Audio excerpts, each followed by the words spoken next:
Mahalagang malaman at maintindihan partikular na ng mga kabataan ang kasaysayan ng ating bansa. Kaya naman nagtipon ang iba't ibang grupo at youth leaders mula sa iba't ibang bansa sa layuning ipaalala sa mga kabataan ang diwa ng pagkamit ng demokrasya sa ating bansa. Narito ang ulat ni Dina Pagibitan.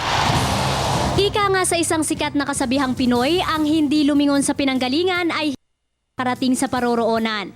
Iyan din ang paniniwala ng National Association of UNESCO Clubs at EDSA People Power Commission.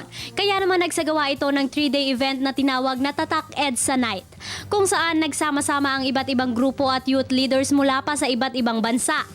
Layo nito na muling ipaalala sa mga kabataan kung gaano kahalaga ang ating kalayaan na magsisilbing gabay upang kumilos at makibahagi sa isang positibong pagbabago sa bansa. Dapat nating malaman din yung mga nangyari noon kasi siyempre para masundan din yun ng mga kabataan natin ngayon na ganito dapat yung gagawin nila, na yung para sa kabutihan ng ating bayan, sa kabutihan ng ating bansa, na dapat dun tayo patungo sa tuwid na landas.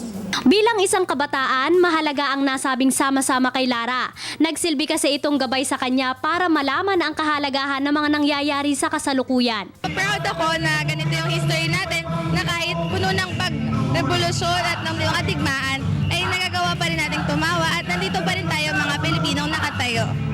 Ang Tatak EDSA Night ay bahagi ng pagdiriwang ng International Youth Development Summit na may tema Philippines Beyond 2015, Vision, Inspiration, Transformation.